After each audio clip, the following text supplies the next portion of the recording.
Hello guys, and welcome to episode 53 of my Rome 2 Total War campaign with the Iceni tribe. Today we're going to be continuing across what looks to be Africa with the army from Lepsis. As soon as we've sorted out the public order in this area, let's have a look. There will be 4 turns into the rebellion. Hopefully the Shrine of Rosmerta and the conversion of the Eastern Small Town will help with that significantly. So might not be a problem in the next turn, but let's just go to the Forces tab for now and go through our agents and our armies. So Editorix doing work for the culture in Illyria. Looks like that's well and truly converted to our culture. Over here in Magna Graecia, we could probably do with a bit more cultural conversion, so I might quickly pop him onto a boat and he can travel over towards Brundisium. That will probably give him something to do for the next few turns. We've got the Iron Winds. They are still a port in Carthage so that they can help with the public order. We've got the Swords of Power. They're all the way up north in Mons Regius, and soon they'll be able to move out. This turn, probably not, because it will go down to -13. But in theory, with the Shrine of Rosmerta being finished, I could possibly begin to move him towards Tur. I will likely wait until the next turn though, just to check the public order, because I don't necessarily want to risk moving far away from the settlement and then realizing that I won't be able to make the public order per turn positive without the army there. That will be quite an issue. So the Will of Andraste have already been moved. We've got the Burning Men over in Camladunan. Let's ignore them. But the Spear Runners in Bodorgus, they are waiting for the Chieftain's Hold to be finished, and currently it will go down to -12 if I leave already, so another one who's going to have to wait. We've got the Woad Warriors down in Lepsis. They can't really go anywhere, I don't think, because it will go down to -14. Then we have the Noble Stags. They're in Zarmiz Getusa. And I can actually spend some money to repair this settlement. So that's probably what I'm going to do. So first of all, we're going to focus on the town. Then if I have enough money, I can convert the rest.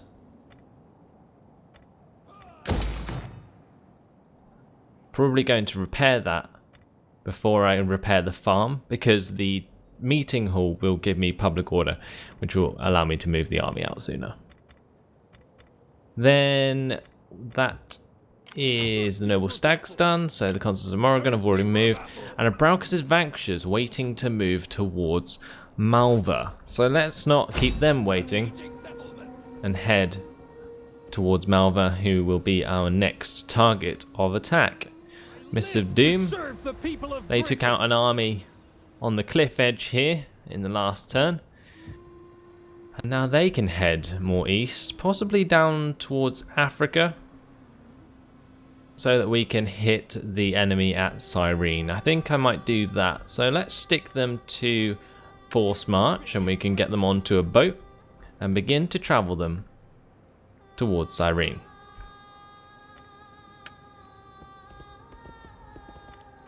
Papusa is accompanying them, so that's all our troop movement done for this turn.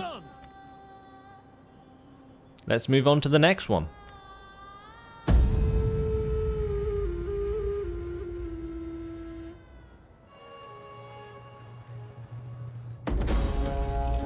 So a lot of agents moved against us last turn.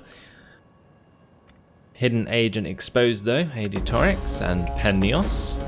The military subversion by Aramo at Ribaros. So this guy has been affected by that, the military subversion, and doesn't have as much movement points, but has enough to hit Malva, thankfully. We've got an enemy hidden agent exposed, construction reports of the Grove of Rosmerta and Thapsus being finished. That's going to help out a lot. We've got enemy wounded, Akinidad by Pennios. A good job, Pennios. Basically, they tried to convert him to them, and he killed them for me. And then we've got Sabotage by Bedorix at Zarmize Getutsa. That's not very fun. Another Sabotage at Lepsis, and Disruption at Lepsis as well. Wonderful. See, this is what I was talking about with the amount of Asian actions that the enemy did at the end of last turn. Not very helpful at all. Anyway, let's continue to upgrade the Grove of Prismerta to a Shrine of Prismerta before I forget. And we can travel over to the other side of the world to jump straight into our first battle of the episode for Malva. That is impossible. We take the settlement for the tribe. In theory, we will lose if we go by what they have. They have Dacian tribesmen, Dacian skirmishers, Dacian bowmen, and some heavy spears. In their main army, they got falksmen, spears, and Dacian skirmishers. But I've got majority melee units. And although it says I'm at a disadvantage, I think I should be able to win, as long as I play this right. There's no walls to break down or anything, it's just pure melee fighting. So hopefully, we can go ahead and win the day. Let's jump straight in and fight this on the battle map.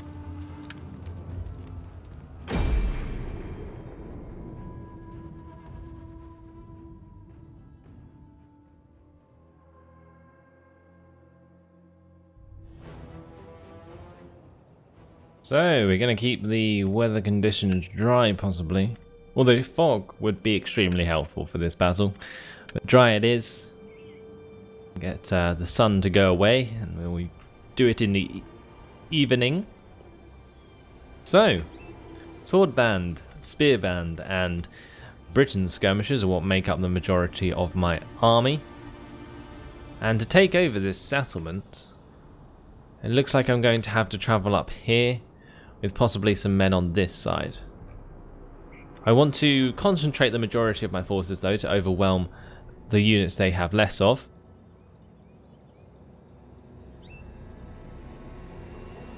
Let's grab all of our sword band and put them up front because the majority of their men are spears. So if they bump into my sword band, then that's going to hurt them significantly. We'll have the spear band behind them, and what I'll do is I'll run up the skirmishers up early in order to take care of some of their units. Then I'm going to move my cavalry over to this side to distract some of their units while the general stays with the main army. Let's start the battle. We'll start moving towards their men.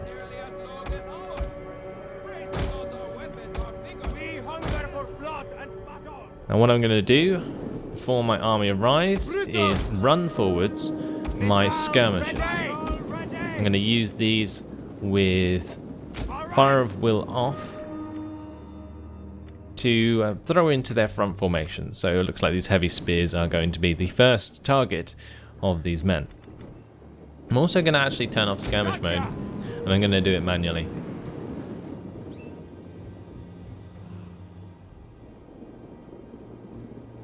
So as soon as they get in range, what I'll do is they'll stop and they'll attack when I give them the order.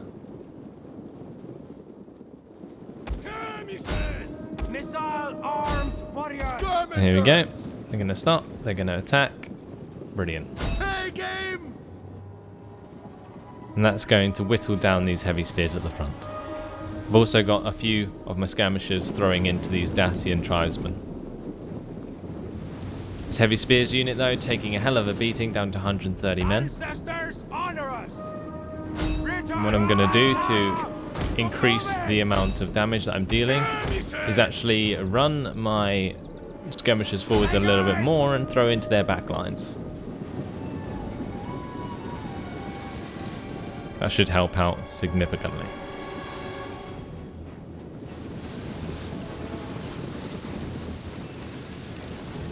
So loads of javelins coming in, dealing plenty of damage to their own skirmishers and tribesmen and so on.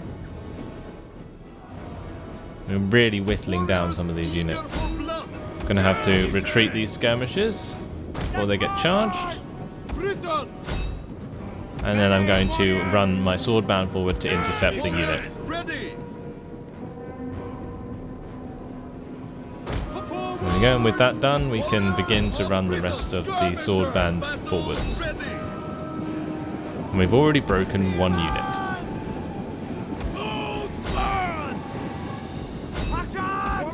We've got some noble horse coming in. I'm going to have to just charge towards them still with my sword band. But I'm going to get my spear band to join them as quickly as possible to take them down. And meanwhile, I can grab my skirmishers and reform them behind the lines, while the rest of my spear band join in to hold the flanks. I will also begin to run forwards my general to get into the fray. Skirmishers! The enemy general is dead. Our general is under attack. So with the enemy general dead, that's going to cause a lot of their men to flee. I'm going to send off this part of my army to go and attack these missile units on the right, while these two units continue to chase down the enemy forces, and these ones engage the ones near the square. Heroic nobles! Now I can get my cavalry to come up and charge this big group of spearmen in the back. Now, although it doesn't seem like a great idea, it will be very effective if they have their backs turned. So now I can turn this entire army to go and charge towards them, taking out a lot with their first javelin throw. And now we're going to charge through the rest of their army to kill them. But that's the end of the battle right there. Looks like the majority of their men are running away, and although I'd like to run them down, they're going to die anyway because it's a siege battle. So we're going to end the battle there. Decisive victory. 187 losses for ourselves and 1,941 for the enemy. Really good job. Well done. So in order to deal with this settlement, I think I'm going to just occupy it for now.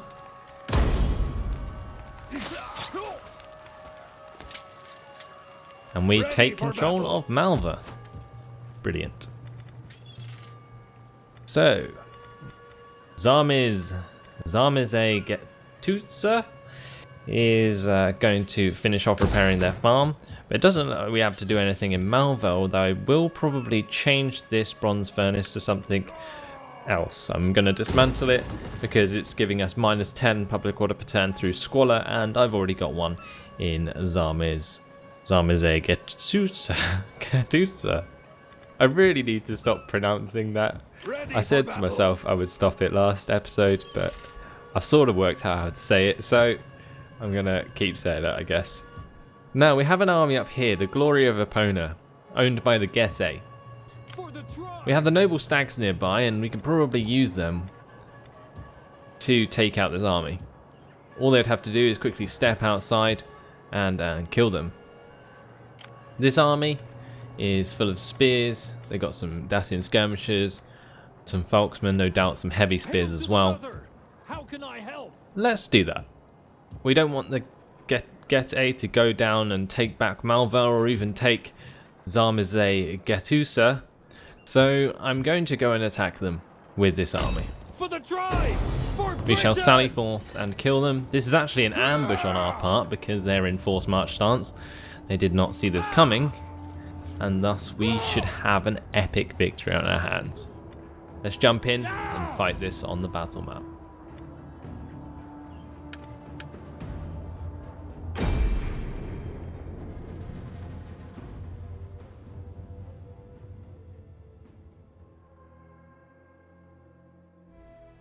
So I'm not sure that I've actually ever done a big ambush battle before. I think I've done a small one, which I did against the Romans, I believe.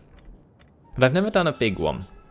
And this is going to be my first chance to take down an entire army just from an ambush. And anyway, it looks like I'm going to put my veteran riders to the back here. And these will charge into all of their skirmishers. Then I will get my chosen sword band to hit their spears. And then my normal sword band to hit their Falksmen, maybe. Although Folksmen are more elite, so actually what I'm going to do, I'll designate a couple of sword band units to charge down and kill these 2 units of Folksmen at the front. I'll get my general to attack their general. Then I'll grab the 3rd chosen sword band unit and put it towards the back, and then fill up the middle with the rest of my units. So that includes the chosen spear band, the sword band, and the normal spear band. And these can all charge down into their units. For the scorpions, I think I may put them on this side. We will spread them out a little. We can fire into the back of their general. I might bring over a chosen spear band unit to defend those, just in case they decide to charge them. And then I'm going to keep my units of ballistas up on this hill to fire down onto their lines, while the slingers, well, I guess they can come over towards this side as well. It should be able to fire from this range. I think they're just about in range there, so they can pick their own targets and take them out. And that's pretty much it. So let's start the battle. Had a bit of disruption there, so sorry about that. Anyway, back to the game. We got some veteran riders. Let's charge them straight into the back of these Dacian skirmishers. We've got the Britain slingers. They can begin to fire whenever they please. We'll get the chosen sword band to run into the back of these spears, and all of these units to take their targets. We'll get the chosen sword band to hit the Folksmen like I'd planned, and my heroic nobles to hit their general. And the units in the middle that aren't being targeted by any of my men can be fired upon by the ballistas. I'm going to change these to explosive rounds, and the scorpions can also target those men. Poor guys. Actually, I'm going to set one of the scorpions to attack the general unit. There we go. Right, let's start the battle and see how this goes. Our men are charging down the hills towards the enemy.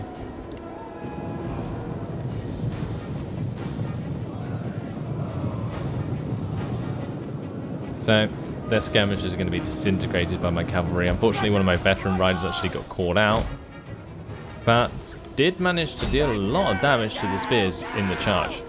I'm going to stop the ballistas firing because my men have engaged all of them. Our general is under attack. And I'm actually going to charge with this cavalry, probably straight into the back of these spears, because they're likely to rout. Heroic noble. Really need to stop those ballistas firing. Probably just really badly hurt my men with that volley. Anyway, looks like we already won the battle. Extremely successful ambush. I think the morale just absolutely gets crushed by the fact that it is an ambush. But we didn't actually kill that many men, I don't think. Many of them are just running away. So let's continue the battle. Charge them down and kill them all. My slingers having a field day firing at these spearmen. The enemy general is dead. I'm going to peel my veteran riders off this unit and let the slingers take care of them, while the veteran riders go and attack these spearmen running away.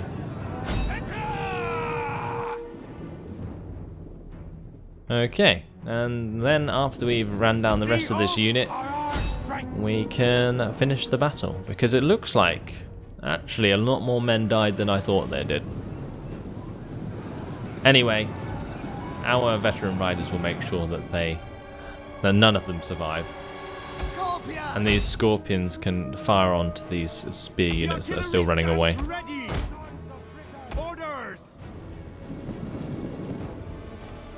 Bravo! Get my veteran riders together. Charge them through the unit.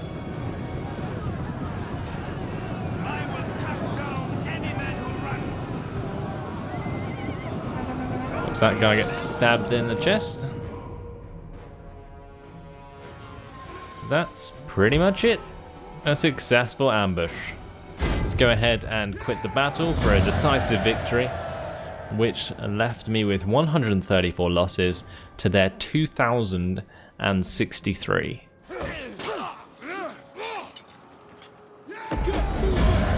Really good job there, and that actually destroyed the entire army and the Getae's faction.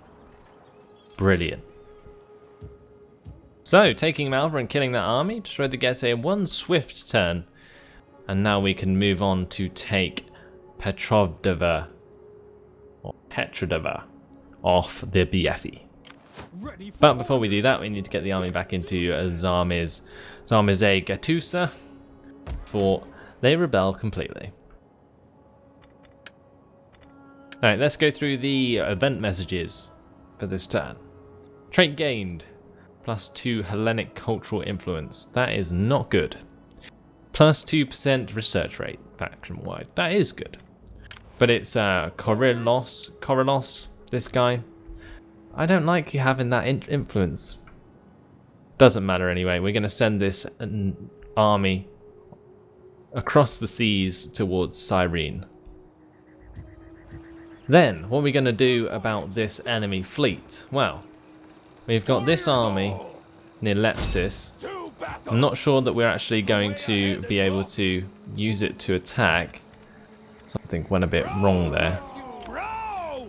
And that didn't exactly leave me in the best position. But never mind. I didn't expect them to run around the city to attack the enemy fleet. I thought they would just get on their boats and attack them. But apparently that's too hard, so we're going to have to look at the quartermaster's reports, which shows us 3 painted ones have been finished for the army in Syracuse, which is this one. So we have the painted ones here, joining the Will of Andrasta, the ones with all of the levy freemen. We could probably do with a few more units of these painted ones to replace these levy freemen, so I may leave them in there for another turn to deal with that, although the happiness is very good in this area. We could probably take out the men from Syracuse, possibly head towards Ephesus or Pergamon or Rhodes. Somewhere in Turkey is probably a nice place to start to head. But the Bithynia look like they're getting rather large. They control these provinces here. They probably control a lot of Turkey, and they also have a settlement up here and below the Seleucids down here, Jerusalem. So they've been expanding a lot, and they're probably going to be my next large target. But before that happens, we've got to head east and take out Boy, and we got to take out the Iesti. And we are still dealing with the Nasamornes. So I think I might take the Will of Andrasta out of Syracuse, send them on their way towards the Nasamornes. They can join this navy here. So if this navy gets attacked, they can reinforce. Brilliant. So that should work out well. And we got Inspired Populace, Britannia. Faction rises, the Syracuse, and we got Sarjatia, faction rises as well. Household expands, alliance forged between the Anates and Boy.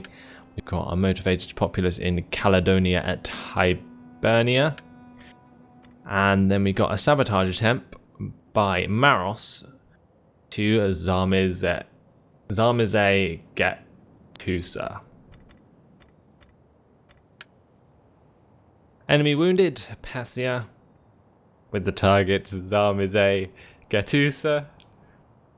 This game is convinced I need to say that word 1,000,000 times this episode. Then we've got Malva is now captured in ours, and that's all the event messages. Brilliant. So let's go back to our agents. We have my scout, Penios. He can go and attack this druid or sage owned by the Nasamornes. Let's try and assassinate him. with a concealed blade. Will take them.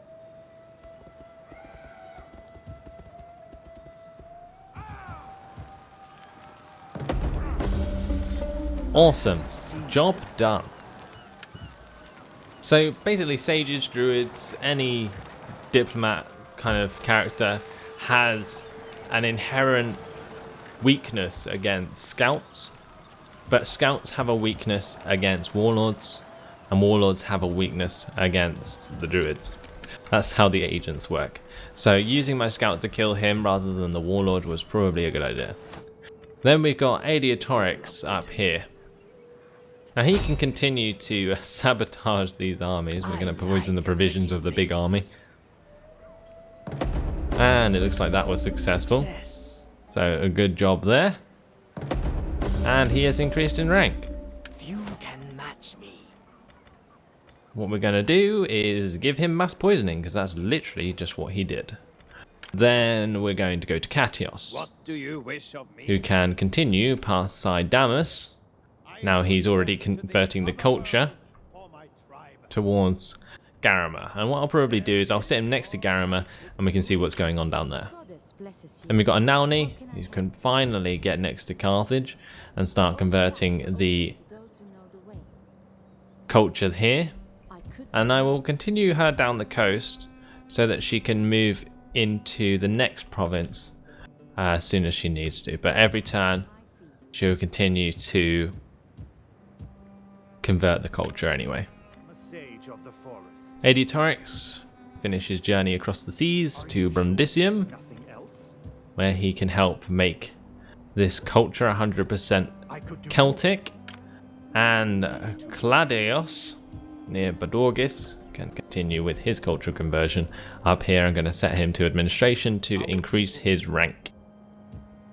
The Iron Winds.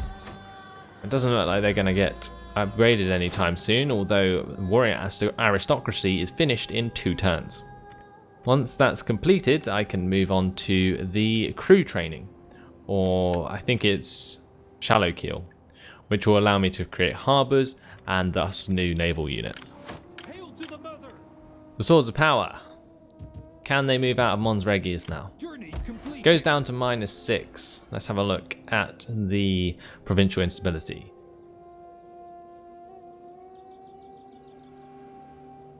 Currently -5 public order per turn. That will go down to -1 within 5 turns. So I'll be left with the -1 public order per turn. Will that get any better? Probably not. And it's likely because of the barbarian small town. So I'm going to actually dismantle that, make that a bit smaller. Happiness should be fine after that. And I can move this army on to attack towards Tur. So let's put him into a forced march stance. It's a pretty long way to go. We can grab the Will of Andrasta. They're already on the seas, so that doesn't matter. The Burning Men are still in Camaladunan. We have the Spear Runners. Almost ready to leave Badorgis. They can head towards Bells. So that's going to leave on -5 public order per turn, with the provincial instability currently being -4. Hopefully once the cultural differences have been converted with the help of Cladeos, that won't be an issue anymore. So he can continue towards Bells. The noble stacks, they're going to have to stay in Zarmize Getusa. Consorts of Morrigan are going to have to stay in Carthage for another turn, most likely. It's probably going to be the Woad Warriors who can continue towards Machamedes. Now what might be worth looking at is my provincial edicts. I haven't changed them in a long time. So let's go have a look around and see what is being affected by them. So currently Carthag Genensis is being affected by the Bread and Games Edict, which is giving them +6 public order per turn. They're on +13 currently. They don't need that anymore, so I'm actually going to take that off them. It'll leave me an edict free to use on a place that I already have, a province that is on the border that I have all of the settlements in. There aren't